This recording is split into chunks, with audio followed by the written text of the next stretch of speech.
All right, we're gonna put a Murphy bed in our cabin, and it's gonna go in this space right here between the two sconces.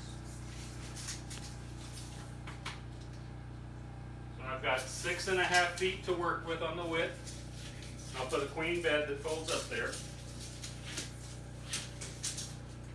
And I have a height of 92 inches. Everything has to fit within 92 inches.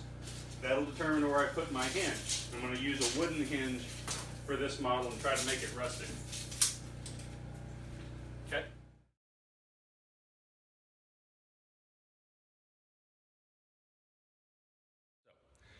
Went to Lowe's, picked up some stuff for the bed. I've got 2 sheets of 5/16 plywood that I'm going to use on the base. I've got furring wood over here that I'm going to use for the supports.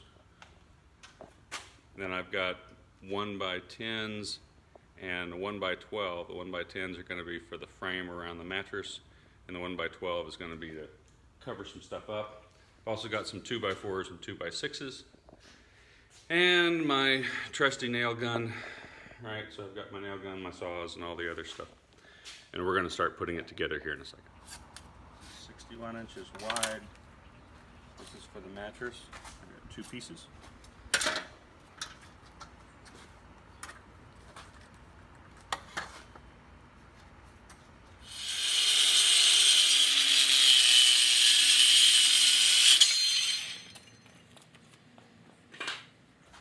So I'm going to want this thing to sit 2.5 inches off the ground.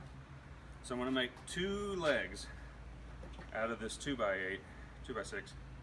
And what I'm going to do with them is 2.5 inches of gap, then another 1.5 inches for furring, that's 4 inches, and another 1/2 inch to make up for the plywood. And I'm going to use these not only as the legs in the front, but also to make everything square and solid, because I'm going to actually screw to these. Everything else will use nails. All right?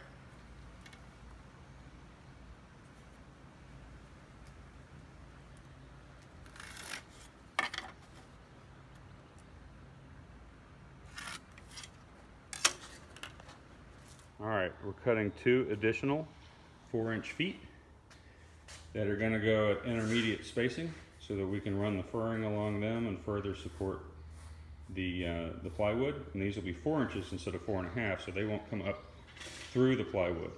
Plywood will rest on it.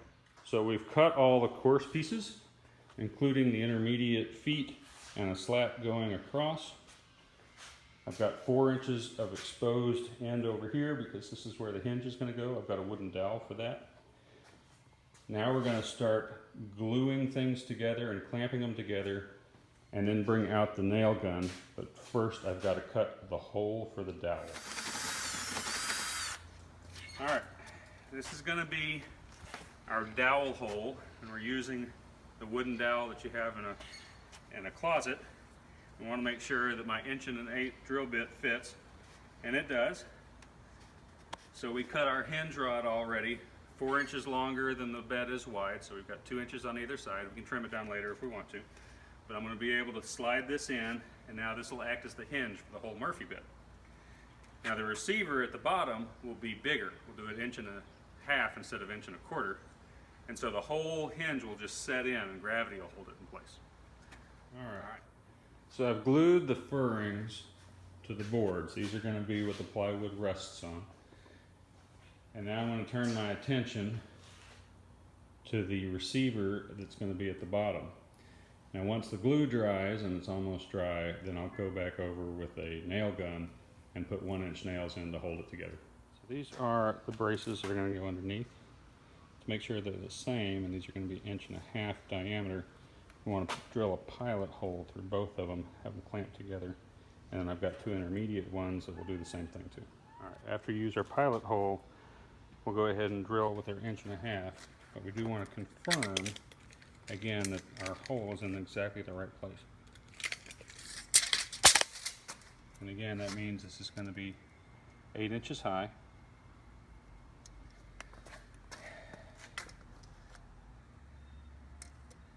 And 9 inches from the edge. This edge will be against the wall down here.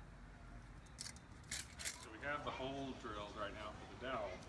But we need to put a slot in it so we can just drop the whole piece in there. So we'll go ahead and take our square.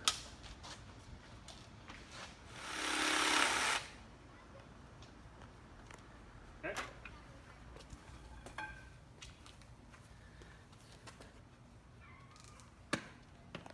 Got it? Okay, so these are the interior ones.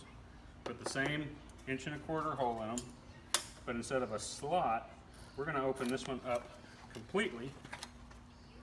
All right, so we got to cut a corner out because I have baseboards in the cabin, and I'm going to cut a notch out for a 2x4 because there's going to be a 2x4 from the primaries on the outside, and there'll be a 2x4 on the inside for these secondaries. Okay. I've used 1-inch staples in the nail gun to put all of these slats in. All right, and these are what are going to hold up the mattress. Now I'm going to flip these over. I'm going to use the 2.5-inch nails to put in the 2x4s and the 4x4s. So I jig the sideboard up so you can see, but I want to make sure I maintain 2.5 inches of gap underneath the bed to the floor. So both of these are 2.5 inches, and I'm going to use my long nails and maybe even follow it with some screws. The thing I'm going to do is start gluing the corners together and nailing them with the long nails, and then I'm going to come back to it later and put in the screws, okay? So, I'm applying glue to this end joint here, and a little to the inside, and a little to this 2x4. Line everything up the way I like it.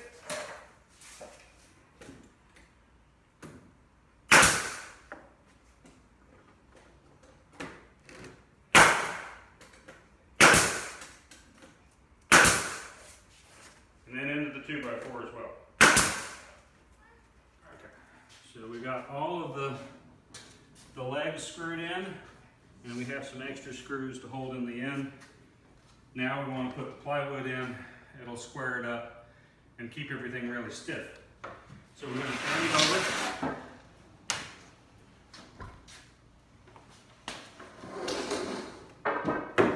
And this is how it'll sit, 2.5 inches off the ground. So I'll need to shim it up down here, and we'll cut the plywood to fit and lay it out. These are going to be mounted to the floor and to the wall. And as you can see, we've got the slots on the outside one, so this whole contraption just sets down in it. And it just rides them for the ones that are intermediate. And then this whole thing will lift up. But we need to put the plywood in and the mattress in, and then brace these up so they can be screwed to the wall. You gotta make sure the base is screwed down securely. So it'll be a 2x4 going down the middle, and it'll be a 2x4 going against the wall to hold everything together. So we cut to length for the queen size mattress, just a 1/4 inch short of what's in there. And then I'm going to go ahead and rip both of these because it's 61 inches wide. So we have just a fuzz under 30.5 inches for either side, and we'll lay it in half and half. All right?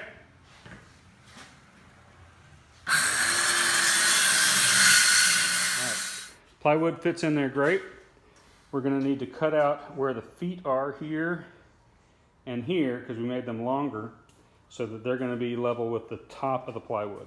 We're going to glue all the way around on the furring, and we want to make sure we can use the nail gun on the centerpiece. So we measured it, and it's 39 3/8 from the end. So I'm going to go ahead and mark it, that way we can just run the nail gun down that line. So I've got some long nails that are going to go into these feet that we put over here. 4x4. And then we're going to use short nails all the way around with the furring.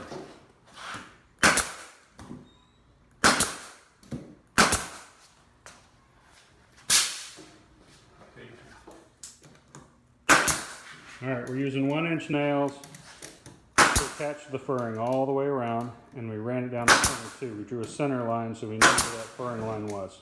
All right, so we've got it glued down, we've got it nailed down, and we tested the mattress and everything works fine.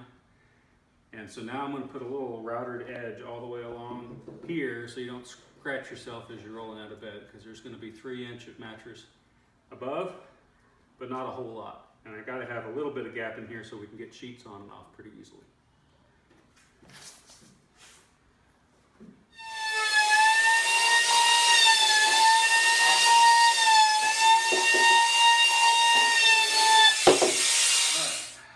So now we've made the rest of the pieces. We haven't screwed any or nailed any of these together because we'll do that on site.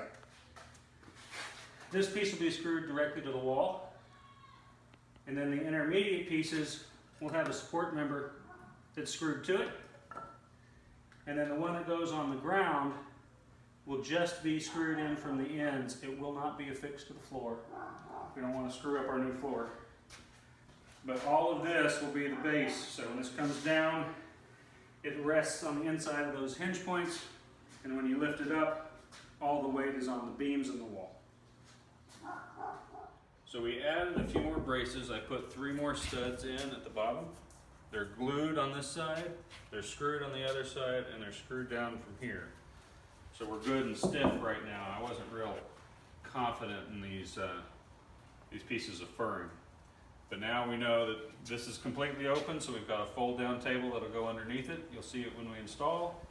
And we've got all the bracing for the queen-size bed. All right, so we're back in the cabin, and we're going to take our bracket here, and I've got some more pieces for intermediate soon. We've marked off where the center of the wall is, and then we're just going to bring this up to it and screw it down to the wall. Now this is the hinge that the bed is going to go up and down on.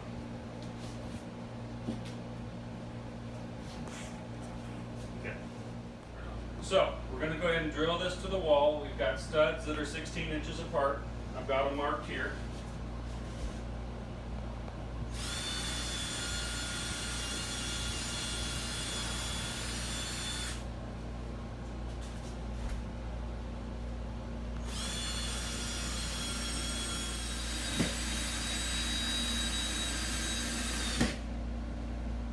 And you can see that we cut out in the back to make sure that we're missing the molding that we put on the floor.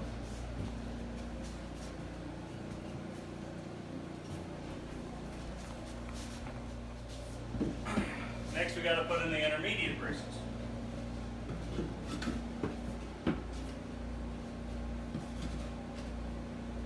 These already have cutouts for the 2x4 there and there.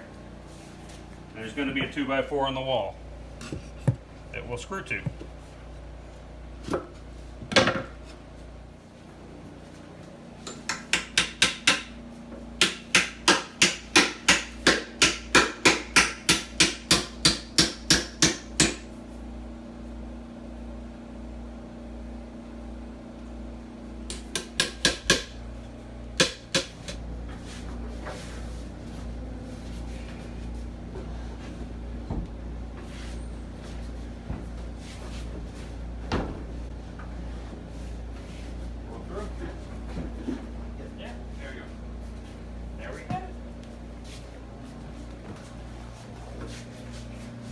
Okay, and we have a 2-inch gap on the underside, so the table can rest inside there. Again, so the bed goes up against the wall. We'll put a chain lock on each side, and then when you want to use the bed, you bring it down. All right, so we have the whole thing installed now between the sconces, and on each side I've got a piece of chain, and I'm hanging it from a screw, but I've got it done redundantly to make sure it's nice and safe on both sides.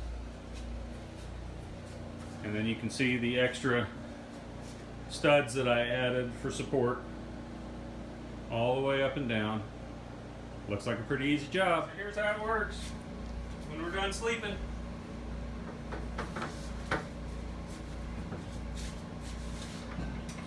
Chain off each end. Got it? And then our 8-foot folding table lies underneath. And we're going to put a 6-foot table under here eventually so it's not sticking out the end. Thanks for watching.